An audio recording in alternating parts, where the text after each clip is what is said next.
तिकडे गेलं ना आता 170 पाईपलाईन काम सुरू होतं आमच्या जर्मनीचं. आज टेस्टिंग याची सुरू आहे. आज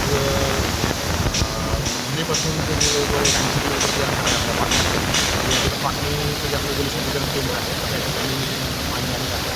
आणि साधारणतः अजून एक 15 दिवस आपण सोरेगावचं वॉटर ट्रीटमेंट प्लांट आहे त्या ठिकाणी जाण्यासाठी 8 ते 15 दिवस लागते. आणि त्यानंतर साधारणतः एक 1.5 ते 2 महिन्यामध्ये पूर्ण टेस्टिंगची प्रक्रिया पार पडल्यानंतर आपल्याला रेग्युलर पाण्याचा सध्या जे